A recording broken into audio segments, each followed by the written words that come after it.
I was reborn. At 4.5 years old, I came back to life 3 days before I died. My mom was one of the educated youth sent to the countryside from the city. After the college entrance exams were reinstated, she got into a university in the capital. They say on the day she received her acceptance letter, my dad got into a fight that left someone permanently disabled, and he was thrown in jail. In my previous life, my mom left while I was asleep. I cried and searched everywhere for her, getting caught in the rain and coming down with a high fever. Later, my dad came home. I floated beside him as a ghost, watching as he buried me on the hillside. He kept watch over my small grave, his hair turning white overnight. I woke with a start, my hand touching the soft cotton quilt, my mind still foggy. Familiar voices drifted in from outside. It was my grandma, the one who would later wrap me up and toss me onto the back mountain after I died, and my mom, the person I had searched for in the rain but could never find. My mom's voice was choked with tears. "This money is what your second son gave me for household expenses. Please don't refuse it. Just consider it a gift from him to show his respect to you and Grandpa." Grandma sighed. "If you must go, then go. My son is a scoundrel who wronged you. Your aunt is in the kitchen making some flatbread for you. You'll need something to eat on the road. Thank you for not blaming me. As soon as I'm on my feet, I'll come back for Lily." I pricked up my ears. I sort of understood, but not completely. My dad, Lin Chunlai, was the second son in the family. The Lins were an ordinary village family. They favored the eldest son and doted on the youngest, leaving my dad and my third uncle, the ones in the middle, largely ignored. During the 3-year famine, my dad and third uncle left home to beg, because they couldn't survive. My third uncle was taken in by a kind family and later joined the army. He was a hard worker and had already become a captain. My dad, however, had wandered on his own since he was a boy. He'd done his fair share of fighting to get by. He knew all sorts of characters, from the respectable to the shady, and every thug and troublemaker in the area was afraid of him. Even the Lin family was constantly on edge, worried he'd bring trouble to their doorstep. But the villagers quite liked him.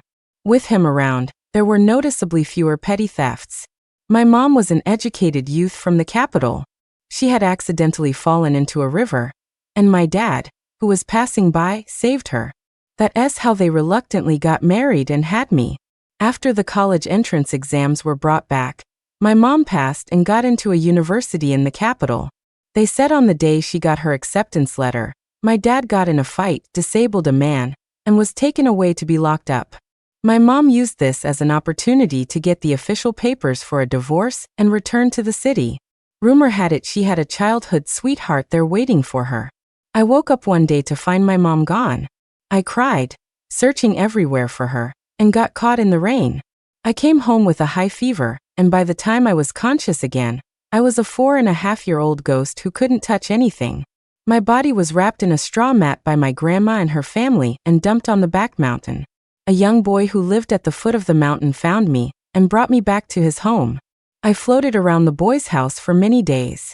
When my dad finally came home, he placed me in a small coffin and buried me in a little grave on the hill. Dad stayed by my little grave, his hair turning white overnight. He watched over me day and night, worried I'd be scared of the dark, bored, hungry, or thirsty. He told me stories and gave me life advice. He brought me delicious food and fun toys, but he often forgot to eat or drink himself. He grew thinner each day, blaming himself for not being a good father. I floated in front of my grave, trying again and again to throw myself into his arms, only to pass right through him. I wanted to tell him to eat properly and get some sleep. I wanted to tell him that his Lily loved him more than anything, that he wasn't the bad father he thought he was. But now, it seemed I had returned to the time before I died. Mom was leaving again, and soon I wouldn't be able to find her. The moment I realized I could touch things again, my first instinct was to find my dad. But after hearing my mom and grandma's conversation and knowing he wasn't home, I lay back down. Grandma would throw my stiff body away, and Mom was leaving. I was scared. After chatting with Grandma for a few more moments, Mom came back into the room to continue packing her things. She found the box where Dad secretly kept his money, sorted the bills and tickets inside, and divided them into 3 piles. She put one pile on herself, another in her shoulder bag, and the last one in her suitcase. Then she struggled to move the large wardrobe, pried up a few of the slate tiles on the floor, and dug out a metal cookie tin buried underneath. My eyes went wide with surprise. Dad had raised himself since he was a child, and always knew how to look out for himself. Over a decade ago, many skilled people had been sent down to the village, and he had secretly given them grain and meat as tuition to learn from them. He learned to fix cars, tractors, watches, and radios, and even some economic and philosophical theories that I didn't understand. It wasn't a secret that he did repair work for people on the side, and the money he earned was all in here. It wasn't strange that Mom knew about it. But this cookie tin, Dad had taken me with him to hide it in secret. How did she know about this too? Inside the box were a small gold lock, a little gold bracelet, and a few shimmering gold fish charms he had made for me. Dad said he had secretly traded the grain he grew and the ginseng he dug up in the mountains with wealthy people to get them. They were to be my dowry one day. Because of how he got them, he had never told Mom. I didn't know what a dowry was, but I knew that was from Dad for me. I watched as Mom took my dowry box and packed it into her suitcase, then rearranged her bags once more. Dad had told me by my little grave that after a divorce, Dad is Dad, and Mom is Mom, and they aren't a family anymore. So if Mom was taking things from someone else's family, wasn't that a little wrong? From the east side room, which served as the kitchen, my aunt's voice called out, telling Mom to come get the flatbread she'd made. Mom went out again, pulling the door shut behind her. I quietly climbed off the heated bed and went straight for the suitcase and bags Mom had packed on the floor. There was a lot of stuff in them. My dowry, Dad's money, the beef jerky and dried sweet potato strips Dad had bought for me, and the radio and watch in the suitcase. Even though Mom wore the watch and listened to the radio, Dad was the one who bought them. I ignored the sponge cakes and shortbread cookies Mom had bought herself. I took out the beef jerky and dried sweet potato strips Dad had prepared for me and put them back in the cabinet. Then, clutching the money that belonged to Dad, I hugged my dowry box, grabbed the watch and radio, and crawled back onto the bed, hiding everything under the quilt. It's better not to trouble Mom with all this.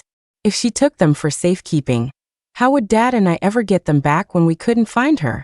I had already accepted the fact that Dad and Mom were splitting up, and that from now on, I would only have Dad. I just didn't know if I would still be alive when he came back. Mom returned to the room carrying a cloth bag, the scent of freshly baked flatbread clinging to her. She saw I was awake and froze for a second. She put the bag down, sat on the edge of the bed, and stroked my hair, her voice cracking. Lily, just wait a little longer for Mom. As soon as I'm on my feet, I'll come get you. Don't blame me. I promise I'll come for you. It sounded like she was talking to me, but it also felt like she was trying to convince herself. I didn't understand. When I was a ghost, Dad told me everything. After Mom left, she started a new family with her childhood sweetheart and had new babies.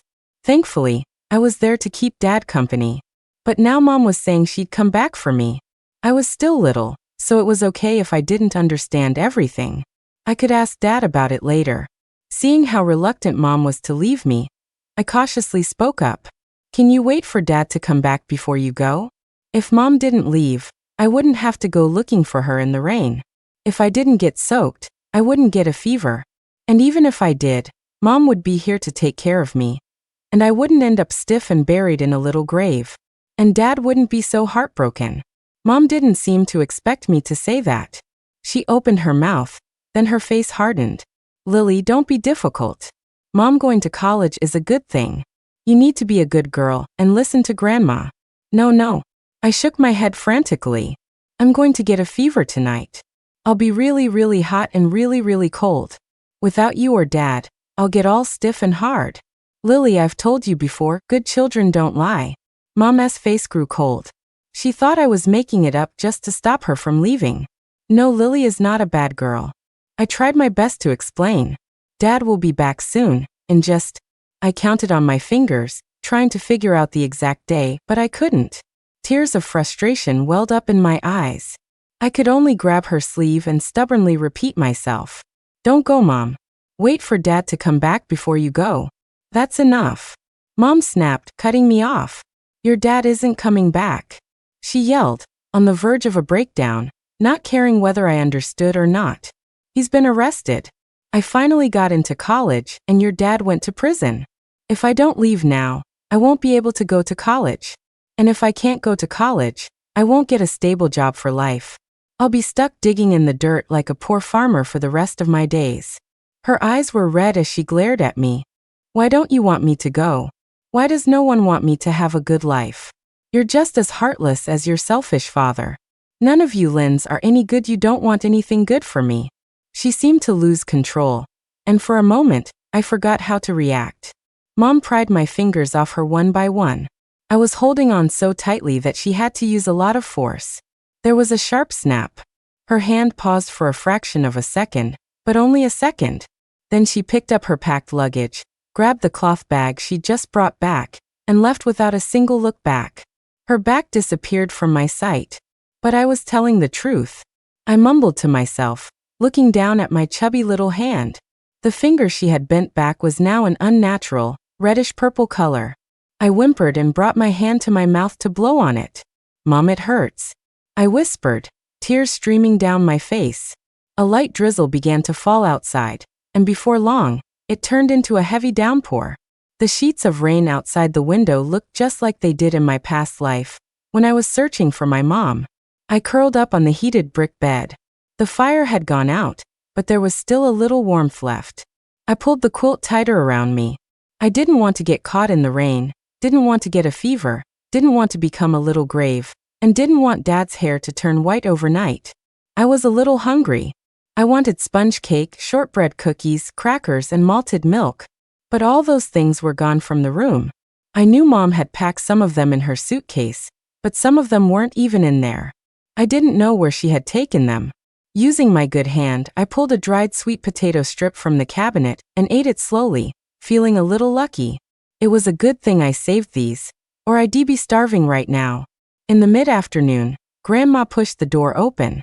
Seeing me with the sweet potato strip, she sighed.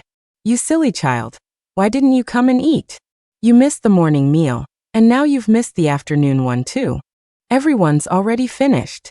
It's a good thing you have that sweet potato. Eat that for now, but don't forget to come for breakfast tomorrow. In the winter, there wasn't much physical labor, so the family only ate 2 meals a day, one in the morning and one in the afternoon. I was still a little scared of her, so I just nodded obediently and said okay.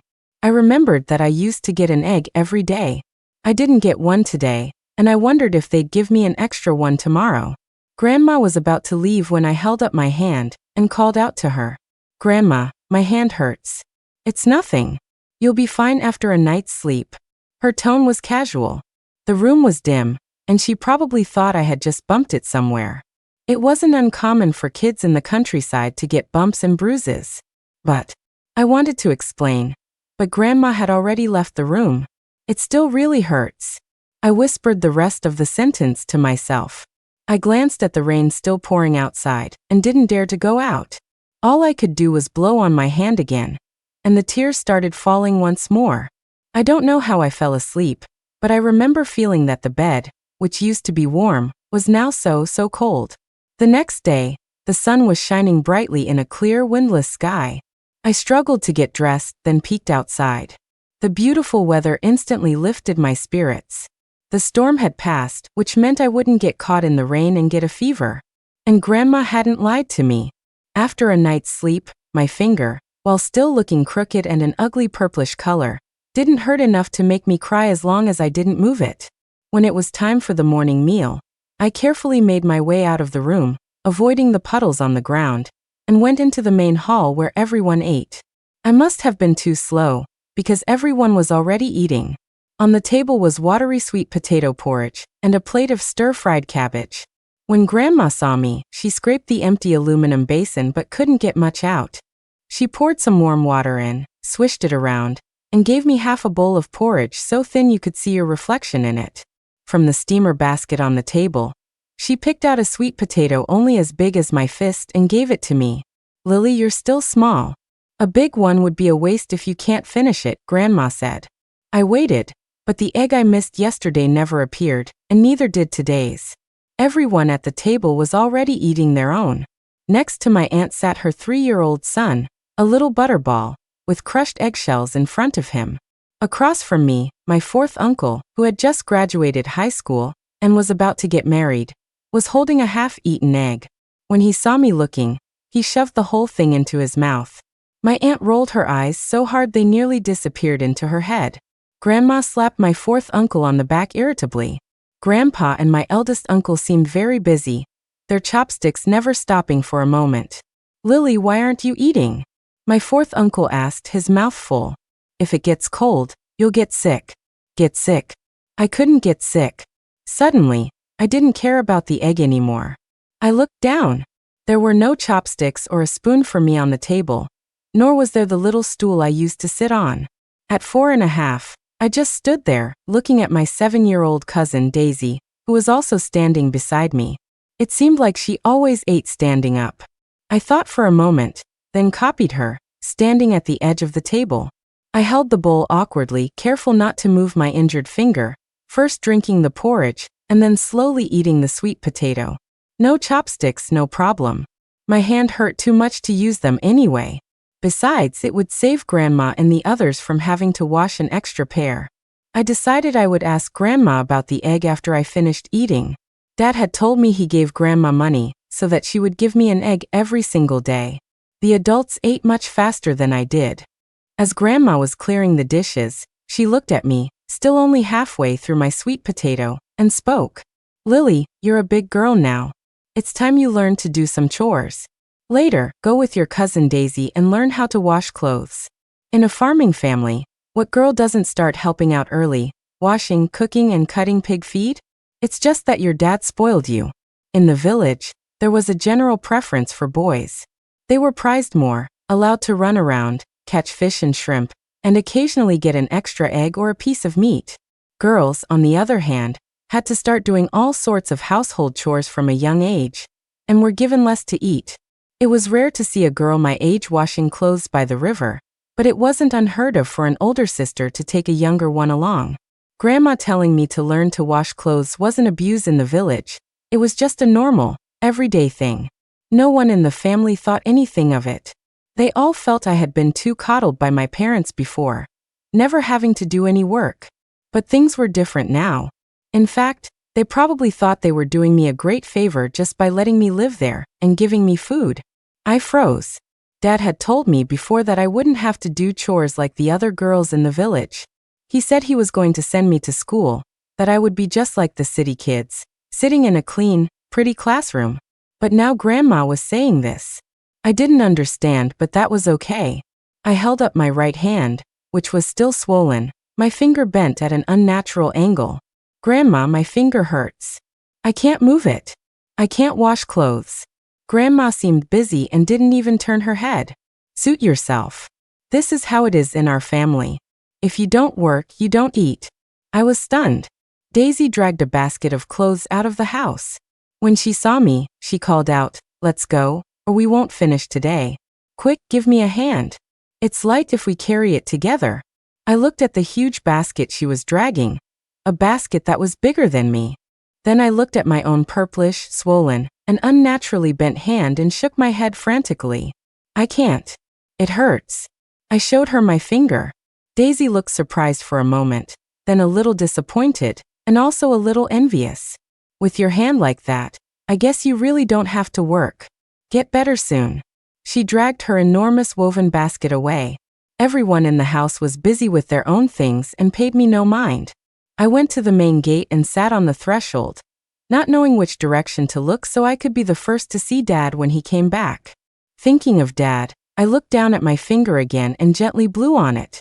When the village chief came to the house, the first thing he saw was the little dot of a person squatting by the doorway. "Well now, Lily, are you playing?" I recognized him, so I greeted him politely. The village chief smiled, and even pulled a piece of candy from his pocket for me. "Are your folks home?" As the village chief, he was the one who had issued the certificate for my mom's divorce and the letter allowing her to leave for school. He knew both my parents were gone now, and he looked at me with extra pity. That Chun-Li, he thought. How did he manage to cripple someone this time and get caught? Now his city wife has run off, leaving this little princess he always doted on. How will she manage at home? I couldn't read the complex emotions on the chief's face. I just answered his earlier question obediently. Grandma and Auntie are home.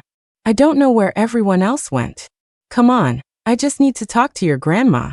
Just as the village chief and I entered the courtyard, we saw the door to my and Dad's west side room wide open. Grandma and my aunt were inside, rummaging through everything. My aunt felt the soft quilt on the bed. This is nice. We can take it apart, wash it, and make a new wedding quilt for fourth uncle. We could probably get 2 thick quilts out of this. These clothes are still in pretty good shape, practically new. Fourth uncle can wear them for his wedding. Even the few patched up old clothes weren't spared by Grandma and my aunt. Your grandpa and the others can wear these when they're working. That's Dad's. It's all Dad's. I cried out, rushing forward to grab the clothes. Hey, you're just a kid, you don't understand, my aunt said dismissively, grabbing me and pulling me to the side. Then she went right back to discussing with Grandma how to divide everything up, what each item could be used for, and how it would save the family money. You can't take those. It's wrong to take other people's things. I kicked my legs, and as I struggled, I bumped my injured hand. The pain brought tears instantly to my eyes. I ignored the pain in my hand, my attention completely focused on Dad's clothes, but I was powerless against 2 adults. What's all this? The village chief, who had come in with me but gone unnoticed, finally spoke up. My spirits lifted instantly. I looked toward the door pleading, Mr. Village Chief, tell them. I'm right, aren't I? You're not supposed to just take other people's things. Grandma and my aunt finally saw the village chief and were suddenly embarrassed. Hey, you silly child, are we other people? My aunt said lamely. Grandma sighed and began to complain. It's just that fourth uncle is getting married, and you know our family situation. And with what happened to his second brother, we're all family. We're just borrowing a few things to get through this tough time, right? The village chief understood what she meant, but he was just the village chief. He couldn't manage everything. He didn't answer her. Instead, he told her why he had come. Your father-in-law took a fall and has been sent to the clinic. I came to let you know. It seemed the Lynn family was having a run of bad luck this year. The second son, Lin Chunlai, had gotten into trouble and been locked up. His wife had run off, and now the old man, Lin, had fallen because he wasn't watching where he was going. And it was a bad fall. What? Grandma and my aunt forgot everything else and ran out of the house. Only after they were gone did the village chief look at me, his expression conflicted. I was a little happy. Grandma and my aunt were gone, and Dad's things were safe. But I was also worried they would come back and try to take them again. The village chief looked at the tiny, doll-like girl in front of him and couldn't bear it. He explained the situation to me in detail. Your fourth uncle is getting married, and your family doesn't have a spare room. This room of yours is quite nice, so they'll probably use it for the newlyweds. And as for the things in the room, you're too little to protect them. The village chief was an outsider, and I was just a small child, a little 4-year-old who still depended on the Lin family to survive. He didn't know what the best solution was. After a while, he came up with an idea. No one knows what your mom took when she left. While you have the chance, see if there's any money left in here. Take some and hide it for yourself. If there are any other small things you can hide them too and don't tell anyone. If anyone in the family asks, just say your mom took everything. They probably don't know exactly what was in this room anyway. That way, when you're older, you'll have some money and things of your own, and life will be a little easier. Sighing, the village chief felt like he had an endless supply of sighs today. He had asked around about Lin Chuanlai's situation. It was still uncertain what his sentence would be, but the fact that he had permanently disabled someone was true. Since it wasn't a murder, it was probably just a matter of how long he'd be locked up. But in all these years, none of the people taken away for labor reform had ever returned. He looked at the tiny girl in front of him. Who knew what would become of her? Child, he said, listen to me. You have to rely on your family to survive here, so if you're obedient and hardworking, your life will be easier. Once you grow up, things will get better. The village chief left. I hugged Dad's army coat, the one they had almost taken, and thought hard about what he had just said. I didn't understand much. Why did my fourth uncle get to have my and Dad's room? Why couldn't I protect my and Dad's things? Without a room, without a quilt, without clothes, what would happen to me? I would freeze to death. Last night, even with everything, I was shivering from the cold. As I thought about it, only one idea remained in my head. I had to find a place to stay so I wouldn't freeze to death. I put the beef jerky and dried sweet potato strips in a bag, stuffed the money and tickets into my pocket, hugged my dowry box, slung the bag over my back, and rolled up an army coat that was bigger than me before heading out the door. From a distance, all anyone could see was a moving green bundle. At the foot of the mountain, by the gate of a dilapidated courtyard with a wicker fence, I squatted there, struggling to poke my head out from the mass of the coat, looking hopefully at the young boy in the yard. He was wearing an ill-fitting, oversized cotton jacket, and was making a broom by tying thin bamboo twigs to a pole. The young boy's name was Leo, and he was 8 years old. He was a child who had been taken in by an old hunter. After the old hunter passed away, he lived alone in this run-down courtyard. When I was a ghost, he was the one who had found me, frozen solid on the mountain, and carried me back to his home. It was at his house that I was finally reunited with my dad. Leo noticed the movement outside and came out. He was surprised to see it was me. He hurried over and freed me from the giant coat that had enveloped me. "Lily, what are you doing squatting here?" Leo knew who Lily was. He was an orphan and had to find ways to support himself. Besides earning work points by doing chores like cutting pig feed, he also foraged for food in the mountains and forests. When he was lucky, he could catch a wild chicken or rabbit. Lin Chunlai, my dad, secretly farmed a plot of land and raised chickens and ducks in the mountains, so he was often there. He would occasionally run into Leo, who was searching for food. Seeing a young boy struggling on his own, he would lend a hand, teaching him how to set traps and helping him sell his game. Because of this, young Leo managed to feed himself without going hungry. Few people in the village were willing to help Leo without expecting something in return, but Lily's dad, Lin Chunlai, was one of them, and he helped him the most. Leo had never met the little girl his dad talked about so much, but he felt like he already knew her. I hung my head, not daring to look at him, and asked with a sliver of hope, "Leo, I'm going to be homeless. Can you take me home with you now?" I wasn't sure. When I was frozen solid, Leo had to carry me all the way back. It must have been tiring. This time, I had walked here all by myself so he wouldn't have to waste any energy. I must be more likable this way, right? Leo was stunned. What was she talking about? I quickly pushed the cloth bag I'd brought into his hands. "I brought food and a blanket. I can take care of myself. Leo, if you could just let me have a tiny corner of your room, I'll only stay for a few days. Just a few days. I would be very good, just as good as when I was frozen solid. I wouldn't cause him any trouble. I just needed to wait until Dad came back." Leo snapped back to reality and pulled me into the house. "What's going on? Tell me, who in your family is bullying you?" He knew Mr. Lin had gotten into trouble, and that his educated wife had run off yesterday. Now seeing Lily like this, Leo immediately assumed she was being mistreated. Leo couldn't help but remember what he went through a couple of years ago after the hunter who adopted him passed away. Every now and then, a distant relative he'd never even heard of would show up at his house, and things would go missing. If this little courtyard weren't so run down it looked like it could collapse at any moment, he probably wouldn't even have this place to stay. He eventually learned his lesson and started hiding his things. With not much left to take, his life finally became peaceful again. I looked down at the floor. My fourth uncle is going to live in my and Dad's room, and Grandma and Auntie are going to divide up all our things. Leo's face grew darker. I looked at him, my voice getting smaller and smaller. An image of Dad talking to him at my little grave popped into my head. I said, my voice lacking confidence, "I have nowhere to live. Dad said we're family, that you're my little son-in-law. You can't abandon me." I peeked up at him, feeling both guilty and nervous. I had lied. That was something I had often heard in my past life, but in this life, Dad hadn't said anything like that yet. Back then, Dad had built a small hut and a fence around my grave.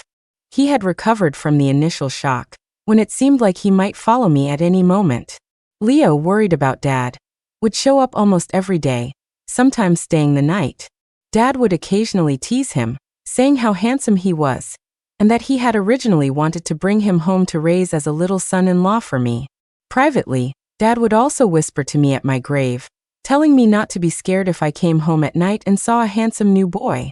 Leo looked as if he'd been struck by lightning.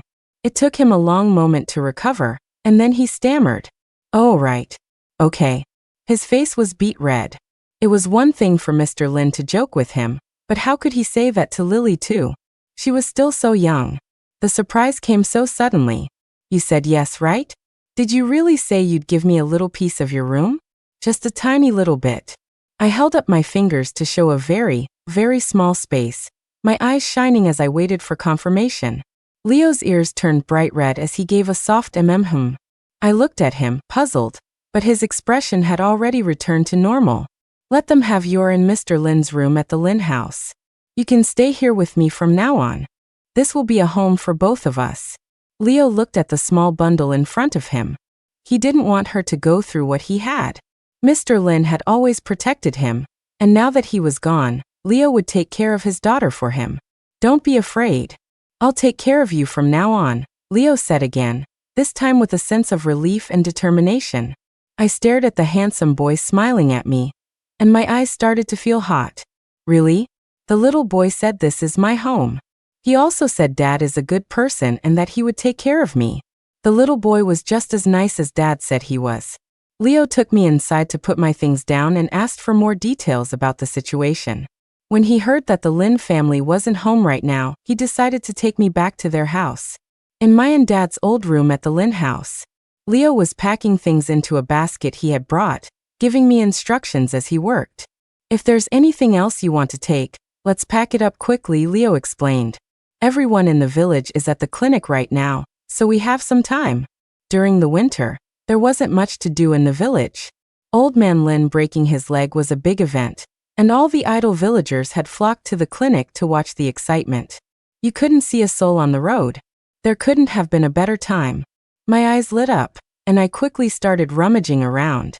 Dad's clothes, shoes, quilts, and mattresses, the thermos and enamel mugs in the room. It would be even better if we could take everything. Leo first picked out the most important things and packed them into his basket. He told me to wait here while he took the first load back. He ran back and forth 5 times before we had managed to move most of it. Except for the heavy furniture like the table and cabinets that 2 kids couldn't move, we took everything we could. Before we left, Leo messed up the room, left a few different sized footprints, and erased our tracks, making it look like a group of people had come and ransacked the place. I watched Leo the whole time, my eyes filled with admiration. He felt my gaze and became a little embarrassed. "Don't tell anyone we took these things," he whispered. "Otherwise, they might try to take them back. If your uncle's things end up in their hands, there won't be a single scrap left." Leo was reminded of the time right after the old hunter died. He had been so clueless back then. Luckily, he knew better now, and Lily wouldn't have to suffer the way he did. The people who bullied Lily didn't deserve to touch Mr. Lynn's things. "Okay, I won't tell," I said obediently. Grandpa had broken his leg, and the village doctor set the bone. My uncle and the others carried him home. However, when they got home, they saw the door to the west room wide open. Inside, everything was a mess. Besides the heavy furniture, everything useful had been completely cleared out. Grandma let out a wail and started crying, while my aunt slapped her thighs and screamed curses on the ground. A crowd had already gathered to watch, and now they were all whispering among themselves, saying how shameless the thief was. Leo helped me hide everything, then made me repeat what to say if anyone asked. Once he was sure I had it memorized, he brought me back to the scene. I watched Grandma and my aunt crying and shouting, and for some reason, I felt very happy. But then I thought about the room where Dad and I used to live being taken over by someone else, and tears of grievance started to fall. Poor thing. Seeing me cry, the villagers felt a pang of sympathy. Her mom was gone, her dad was in jail, and now thieves had stolen everything they had left. How was this little girl going to survive? Leo wiped my tears. Seeing us together, the villagers felt even more sorry for us. They were both orphans without a mother or father. So, what would become of them? No one suspected that a 4.5-year-old girl had anything to do with the empty room, not even the village chief who had given me the idea in the first place. As the crowd dispersed, I followed the stream of people with Leo back to the rickety little courtyard with its wicker fence. Leo took me inside to show me his stash of food. Don't be scared. The village gave me my share of grain, and I earned some work points by cutting pig feed, gathering leftover wheat and rice, and digging up peanuts. In the fall, I also collected chestnuts and dried some vegetables and fruit. Plus, with the 3 pounds of dried sweet potato and more than half a pound of beef jerky you brought, we won't starve. I nodded happily. Then I remembered something and pulled the money and tickets I had stolen back from my pocket. We have this too. It's Dad's. Dad said he earns money for me to spend, so we can use this. Leo was very surprised. He spread the money out on the wobbly table and counted it carefully. There was a full $150. 100 of it was in $10 bills bundled together, and the other 50 was in a mix of smaller bills. There were also ration tickets for several dozen pounds of grain, and a few miscellaneous tickets for things like cloth, oil, sugar, and kerosene. The grain tickets, especially, were a true lifesaver. With all this, Leo felt the weight on his shoulders lighten considerably. He rolled up the $150. I'll hide this money for you later. When you're older, I'll send you to school. Okay. Dad also said he would send me to school. I guess it's okay if Leo sends me instead. I nodded obediently. Leo then pulled a wooden box out of a hole in the heated bed. Inside the box was a jumble of coins and small bills, a few dollars, some dimes, and a few pennies, all neatly organized. He explained, some of this is from selling things from the mountain. Sometimes, when I catch something in the traps I set, your dad helps me sell it, and this is my share of the money. In total, it's $37.36. It's enough to last us for a while. I was going to ask the brigade leader to lend me some grain for your rations since I didn't have any tickets. But now that we have tickets, we have enough food to last until the snow melts next year. Then I can go to the commune to buy more.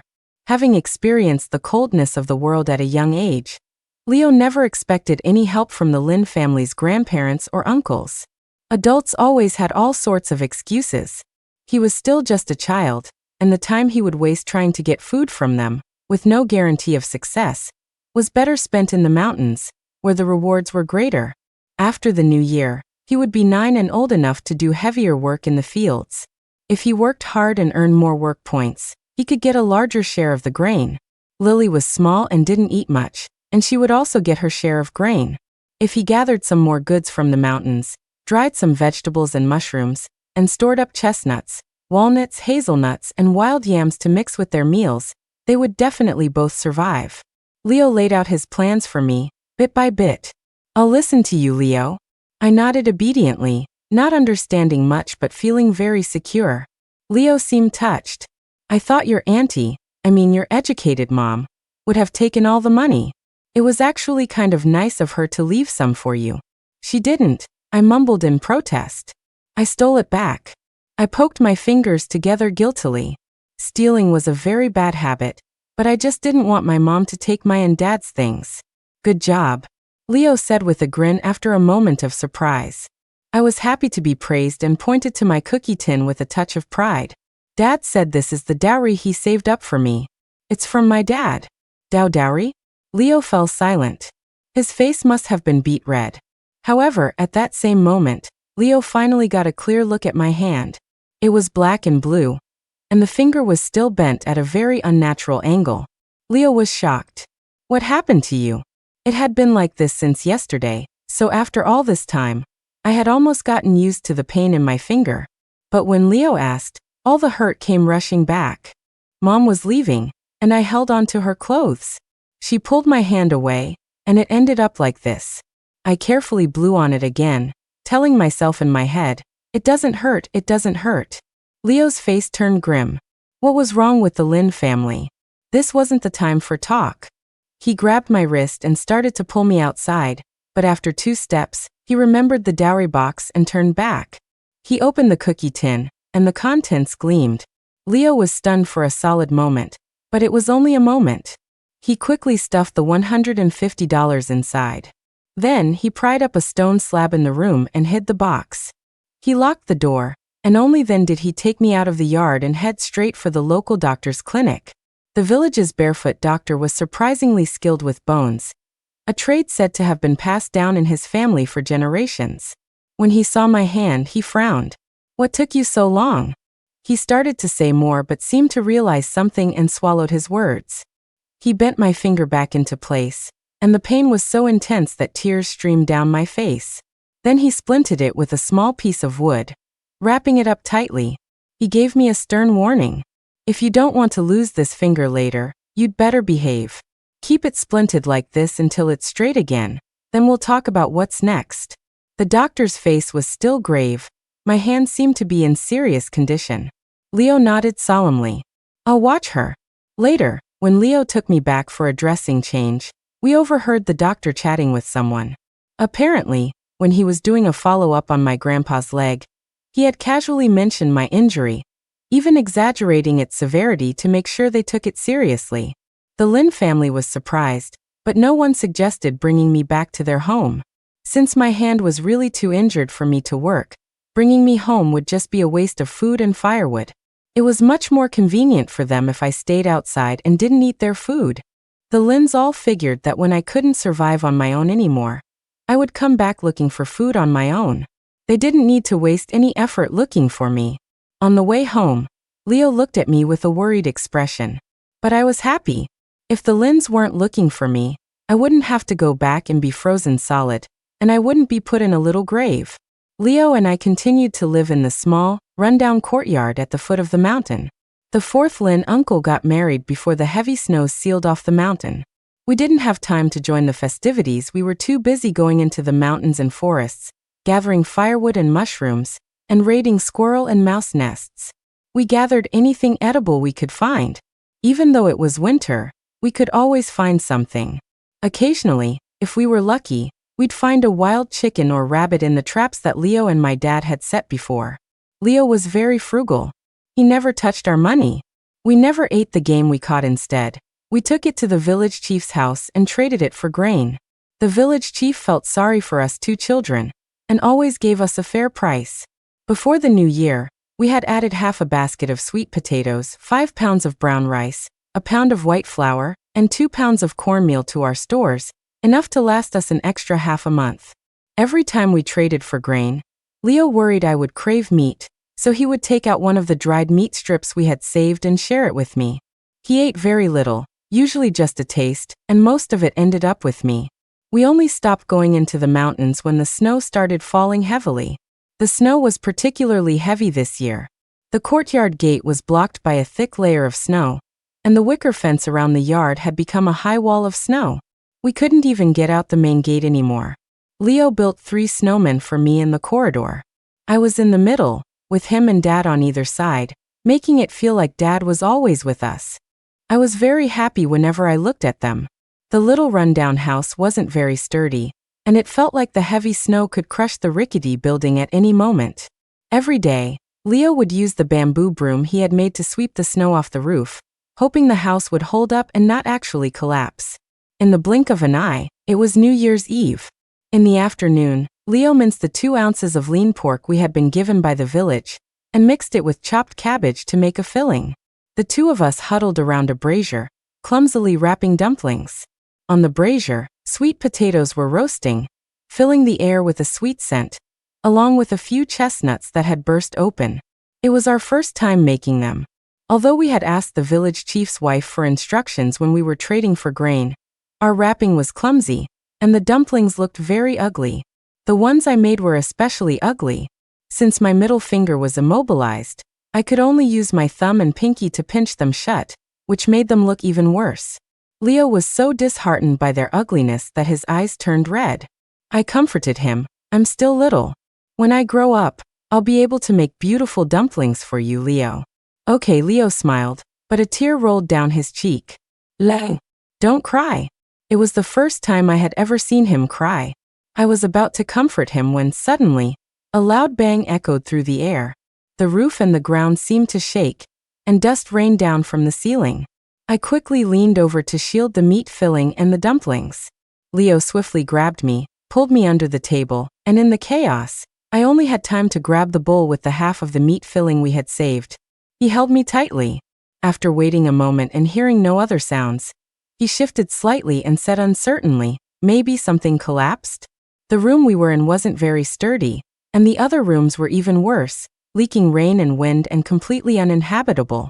It wouldn't be surprising if one of them had collapsed. Leo and I stayed under the table for a while longer. When we didn't feel any more movement, we pushed open the door. A fierce wind whipped up a blizzard of snow. The room next to ours had been half crushed. Standing in the doorway of the only intact room, we both felt a wave of relief, grateful to be alive. The noise had attracted some people from the village.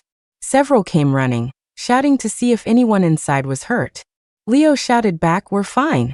The collapsed room was empty. "Lily and I are okay, and this room is fine too." "Oh, okay. Just wait a bit, then." Old Man Lou's and Auntie Suazi's houses also collapsed, and people are buried. "We're going to help there first. We'll come back for you later." The people who had rushed away again.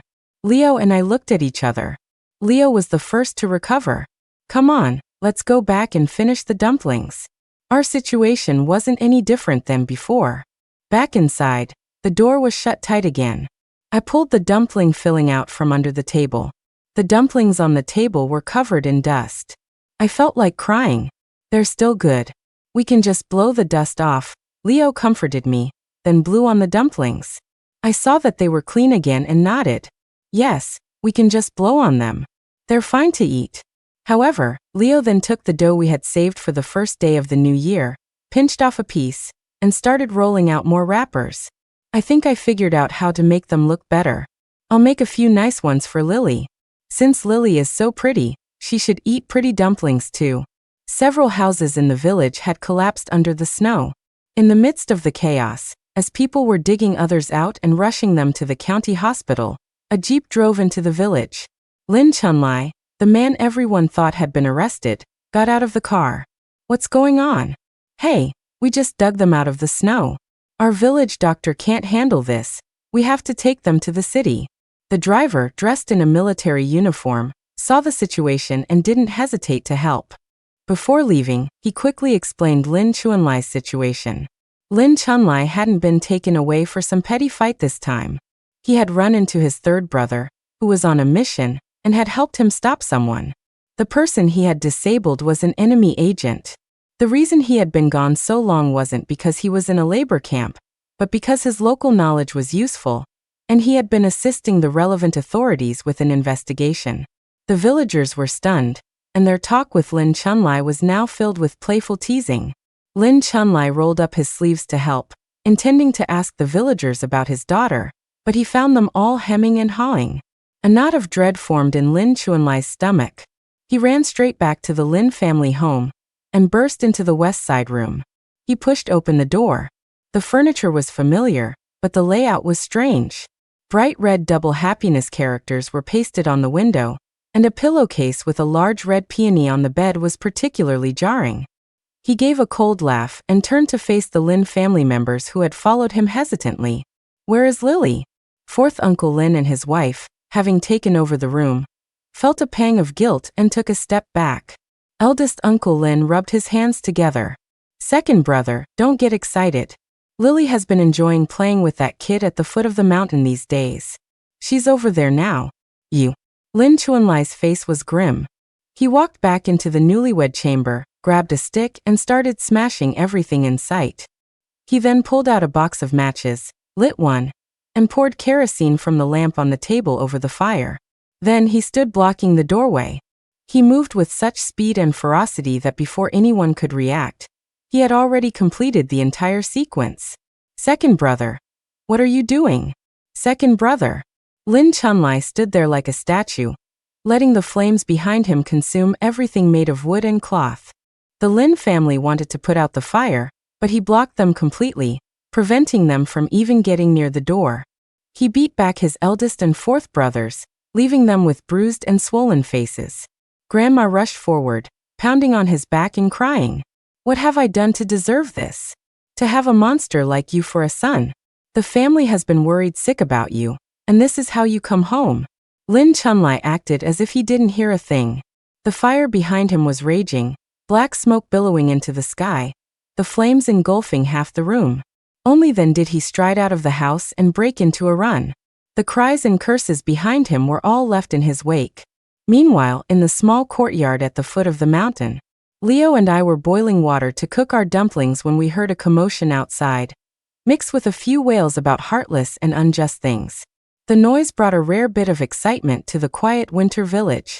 I pricked up my ears and asked Leo uncertainly, "Leo, is that my aunt and grandma shouting?"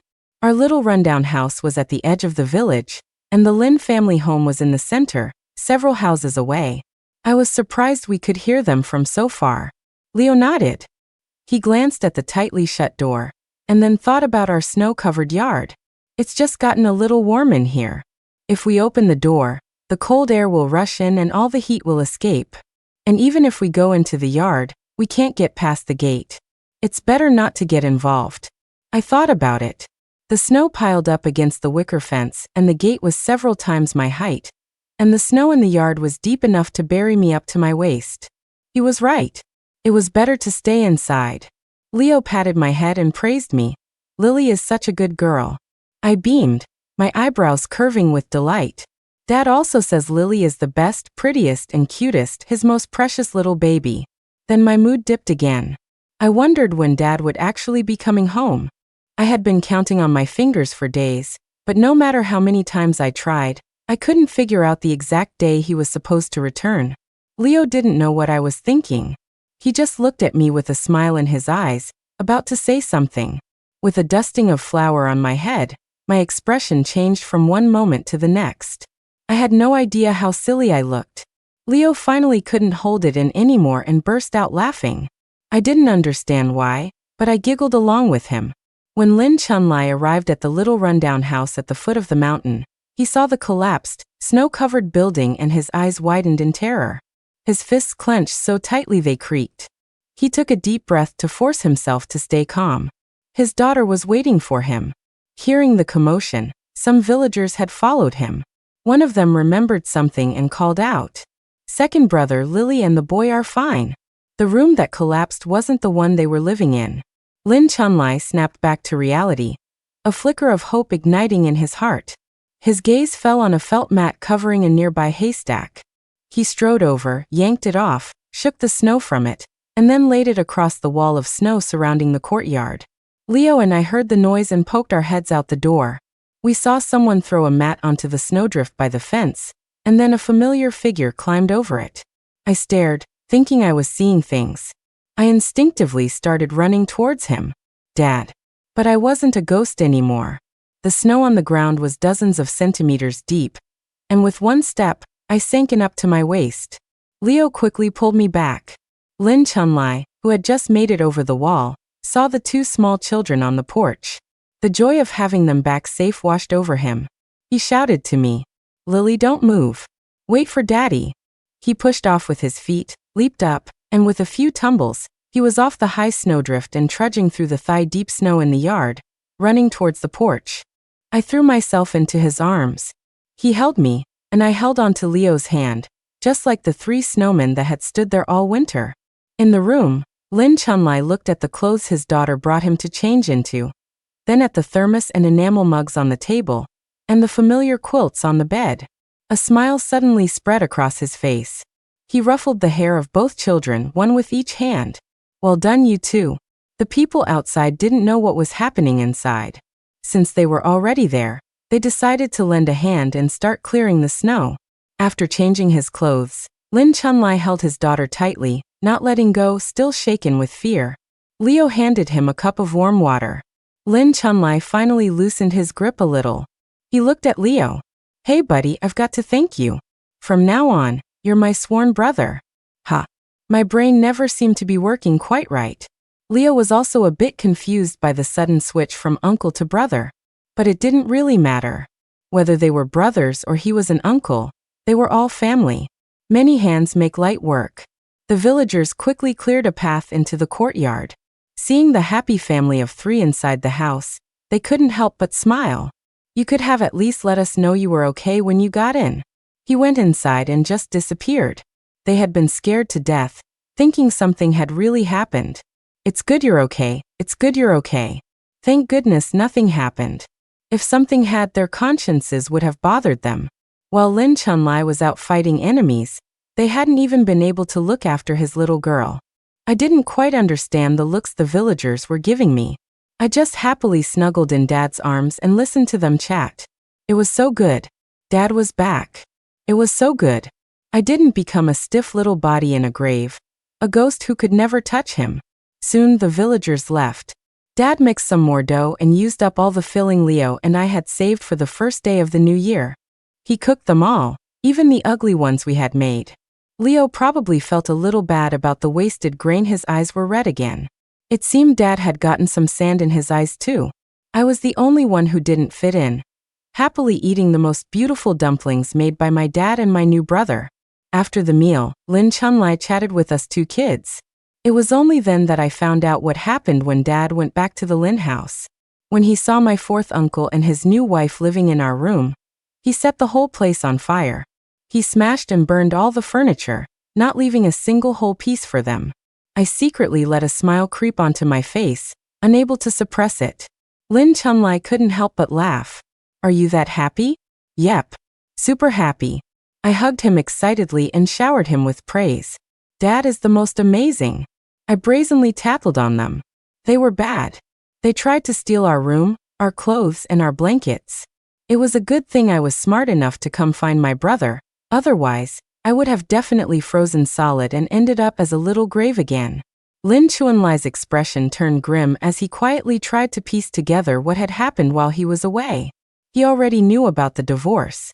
His situation at the time was special, and while he couldn't be there in person, he had been informed and had given his consent. That was the only reason his ex-wife was able to get the divorce certificate from the commune. So he wasn't surprised at all to find his wife gone when he came home. But what had happened to Lily was something he had never imagined. I snuggled in Dad's arms, blissfully unaware as I chattered on. When Lin Chunlai heard that his ex-wife had given the household money he'd left to the Lin family, he wasn't surprised. Without it, they would never have let her leave so easily. When he heard that Lily had managed to get back the money and tickets his ex-wife had tried to take, he praised her enthusiastically. When he heard that his ex-wife had also tried to take the dowry he had prepared for Lily, his face darkened. However, none of that compared to the fury he felt when he heard how Lily's hand had been injured. The coldness in Lin Chunlai's eyes was almost tangible. Dad. I sensed his mood change and looked at him uncertainly. A dad like this reminded me of when he used to guard my little grave. Lin Chunlai snapped back to the present. Daddy's here. It will never happen again. He took my hand, which I had hidden in my sleeve, and held it carefully, afraid of hurting me. He had noticed the injury on my hand earlier, but he had assumed it was an accident and planned to ask about it later. He never imagined the truth would be so much more painful and fill him with so much guilt. It was only now, talking about it, that I remembered my hand was even injured. To be honest, I had almost forgotten about it unless I looked at it. But in that moment, all my grievances came flooding back. Dad, it hurts. It hurts so much, I said, holding up my still splinted finger for him to see. I need you to kiss it better. Lin Chunlai held me close. Okay, Daddy will kiss it better. His voice was so low I could barely hear him. Throughout the holiday, the three of us stayed at Leo's place and never mentioned going back to the Lin family's house. During that time, Lin Chunlai took me to the clinic once. The old doctor looked at my hand and spoke with a hint of regret. It's recovering well, it hasn't gotten worse. He applied more medicine to my finger and re-splinted it. Lin Chunlai went into the back room with the doctor to get the medicine, and they spoke privately for a few minutes. Leo and I waited in the outer room, and we could faintly hear the doctor sighing to my dad. You just came in too late, and then it got injured a second time. If you had come earlier, and if it hadn't been hurt again, it might not have left any permanent damage. I didn't know what permanent damage meant, but Leo's face turned pale.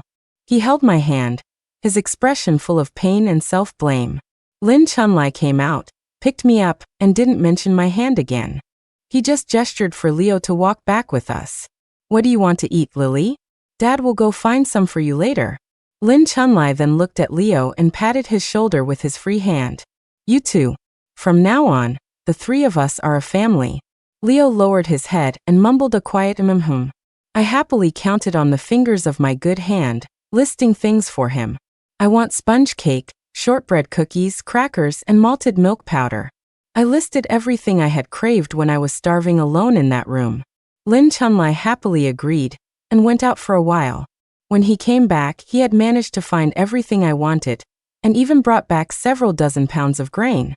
Over the next few days, he was very busy, going out several times and staying out for half the day each time, leaving just Leo and me at the little courtyard. But I was no longer anxious. Leo's face also brightened with smiles. One day, Lin Chunlai came back in a very good mood. I didn't know what had happened, but I smiled foolishly along with him. It was only then that Lin Chunlai told us what he had been busy with these past few days. He had legally had himself adopted out of his family. What had happened to me had created a deep rift between him and the Lin family. He didn't want me to be hurt ever again, so he had himself adopted out. A solution that solved the problem once and for all. He was worried I wouldn't understand, so he explained it to me. Getting adopted just means Lily has a new grandpa. I kind of understood. My new grandpa was a burial mound.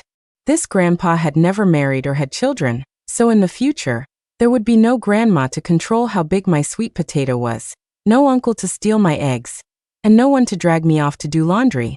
I didn't fully grasp it, but Dad was happy, so I was happy too. The Lin family came to cause a scene, but with Lin Chunlai there, he fended them all off. I wasn't sure how he resolved it, but they never came to the courtyard at the foot of the mountain again. Few of the villagers said things like it's better to forgive and forget. The Lin family had indeed acted poorly, although everyone was a poor farmer and could understand their choices to some extent. It was also perfectly right for a father to stand up for his daughter. Just after the new year, our family of 3 left the village together. As a reward for his meritorious service, Lin Chunlai was given a position as an official worker at a steel factory in the city. And just like that, our household registration was transferred to the city. The first thing he did upon arriving in the city was sell one of the big gold fish from the dowry he had prepared for me, and take me to a major hospital. It seemed my finger cost a lot of money. We went to several cities seeking treatment, but it seemed there was still no complete cure. I didn't feel much of a difference. By the time the small splint could be removed, my hand was fine for everyday tasks, but he and Leo were very concerned and wouldn't let me do anything with it. Lin Chunlai only used the city job as a stepping stone. After the economic policies were relaxed, he transferred his factory job to the village chief's son, who had graduated from junior high and was working as a point keeper in the village, but had lost his job after the land was contracted out. It was his way of thanking the village chief for taking care of us during that time. He himself started his own business, using the connections and resources he had built up over the years.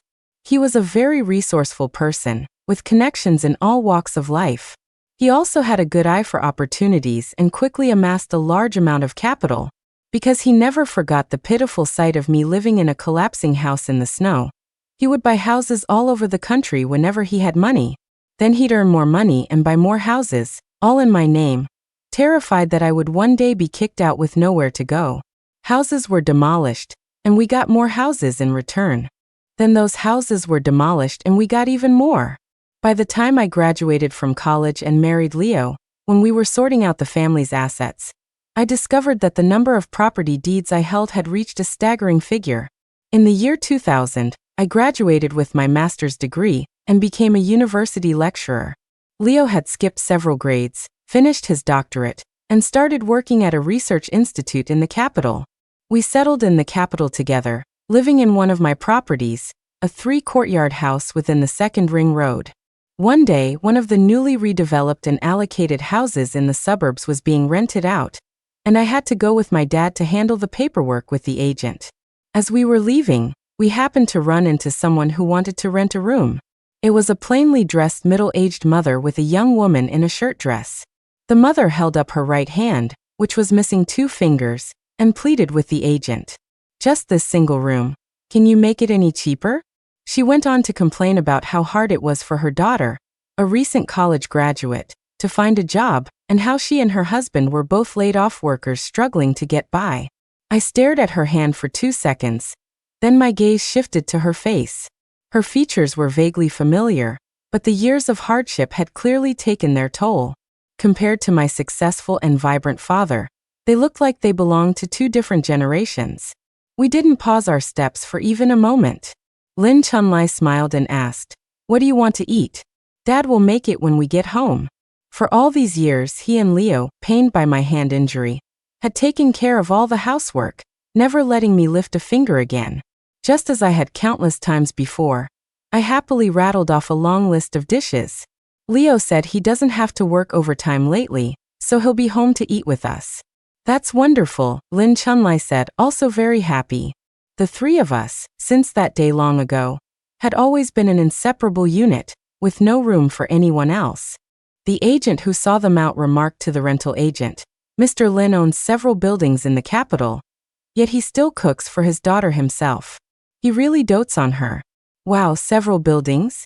That many?" the rental agent exclaimed in shock. "Mom, why are you crying?" The unfamiliar young woman's voice drifted over. "This is already the lowest price. I really can't go any lower," the agent added, assuming she was still upset about the rent, his tone helpless. "Oh, it's nothing. Something just got in my eye," I heard that voice from deep in my memory, now faint and distant, say.